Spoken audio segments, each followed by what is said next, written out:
Andrei Sakharov was a nuclear physicist from Russia, and his expertise was in creating bombs. Now, when I say creating bombs, I'm talking about like the atomic bomb and the hydrogen bomb, the most powerful bombs in the world.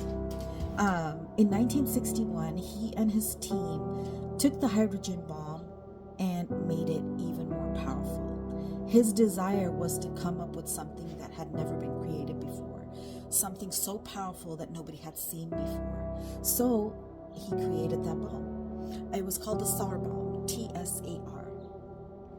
And it was, in history, it still is known to be the most powerful bomb that was ever detonated. Now, it was never used in any type of war or battle, but it was tested, and therefore that's why it holds that title as being the most powerful bomb ever detonated.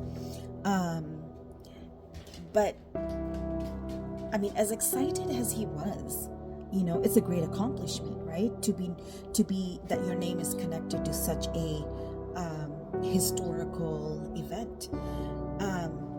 But something changed after that bomb was detonated. He no longer felt that proud of himself. He actually began to feel guilty.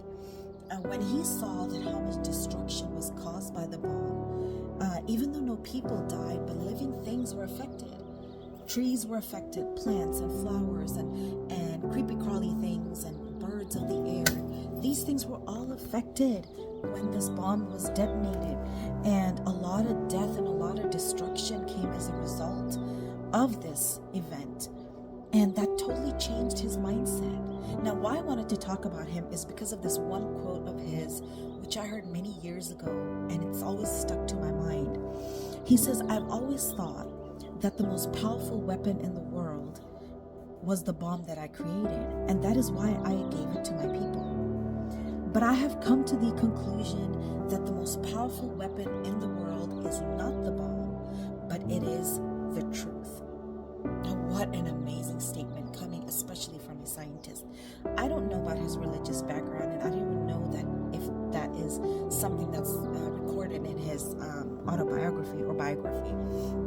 But that truth somehow came to him from somewhere. But what was that truth? We will never know. But all I know is that truth brought conviction into his heart, into his soul, into his mind. This thought, this conviction completely changed his mind.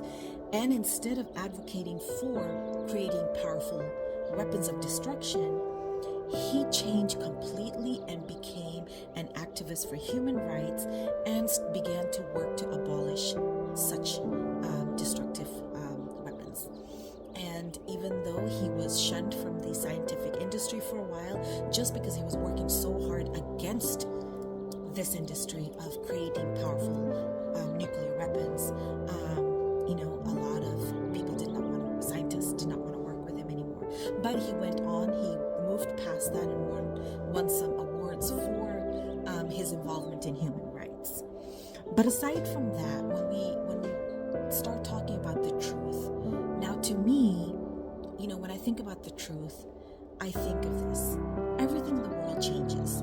Everything is evolving. Everything is in a constant change. It feels like the wheels of life are constantly turning. Seasons change. Days turn into nights. Nights turn into days. Time changes. Flowers, they bloom and they die. Trees, they grow. I mean, everything is changing. Nothing is the same for every moment. But the one thing that never changes is the truth. The truth will always remain the same. The truth will always be unchanged. It is a fact. It is something that cannot be impacted by anything. And so when I try to find the truth for my life that impacts my life the way the truth impacted his life, is I read in John chapter 8, verse 31 and 32. Now Jesus here is talking to Jews. Okay? These Jews who had converted and believed in him. They believed in him, but they were not fully accepting of the teachings of Christ yet. So Jesus said to them, he put a condition in here. If you abide in my word, okay? If you are going to abide in my word, then then you are truly my disciples. You are truly my followers, he says. And you will know the truth, and the truth will set you free. Now there's two questions that rise up in my mind when I read this. First one is, okay, he says, you will know the truth. What is that truth? And that truth will set you free. And that truth will set you free from what? So Jesus goes on in John chapter 14, verse 6. He reveals what the truth is. He says, I am the way, I am the truth, and I am the life. And in John 14:16, he says he gives us the spirit of truth that dwells inside of us. So now that we know that if we translate that verse now, if you abide in my word, you are truly my disciples, and you will know me, and I will set you free. And that is one of the most powerful statements in the Bible. And if Jesus is going to set us free, can we answer what is he going to set us free from? What is the truth? What is Jesus going to set us free from? Keep in mind, if you are not free, because when Jesus was talking to the Jews, the fact there remains that they were not free yet. And that's why he was making this statement. If we are not free, then we are captive. If we are not free, then we are in bondage. If we are not free, we are prisoners. But whose prisoners are we? What's keeping us captive? What is not allowing us to walk in freedom, right? There's only one thing. Jesus promises to set us free from that one thing, and that thing is called sin. S-I-N, it is called sin. And what that truth is going to free us from, it's going to free us from the power and the consequences of sin. Because all of us, we sin and fall short of the glory of God. And so we are born into sin. We are in the practice of sin. Sin is a very part of our life. It cannot be separated from us. Sin cannot be separated from us because it is a part of our nature. And that is why Jesus had to die on the cross and become an atonement for our sin. And atonement means a covering. He had to be a covering for the sin because the sin cannot be completely removed and detached from us. So there has to therefore be a way for that sin to be hidden for good. So Jesus hides our sin through the blood that he shed on the cross of Calvary. That is what we believe. As Christians, we believe that that death on the cross has set us free from eternal death, which is the wages of the sin. When we sin, we earn death, and Jesus has removed the death part of the consequence from our life. He has freed us from the consequences of sin.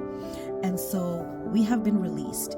Now, we are sometimes held prisoner and we become captives and prisoners of our past hurts, the thoughts that we cannot get rid of in our mind, unforgiveness and pride. A big one is cultural practices. We are so brainwashed by the things that have been going on in society, in our families, in our communities for so many years and decades and centuries that we're just in bondage. We're not able to freely walk in the will of God. Because why? Because what are people going to say? If I do this, then maybe my family's going to come against me. Maybe nobody's going to support me. I'm going to lose friends, or I won't be part of that circle anymore. I mean, culture has such a big hold on us. And on all of these things, they keep us prisoner. Jesus promises to set us free from all of that. Don't you want to be free?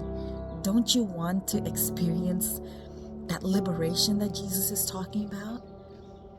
You know, feel free to abide in his word and become his disciples and know the truth and allow that truth to set you free from all that is keeping you in chains. Because everything I talked about, you know, this unforgiveness and guilt and cultural practices and pride, these are all chains. They take a hold of us and they lock themselves on us, and sometimes it's very impossible to shake them off or break them off. But the Spirit of the Lord gives us the power, gives us the strength, and gives us the courage to break free from those chains. And all it takes, Jesus said, is just to abide in his word.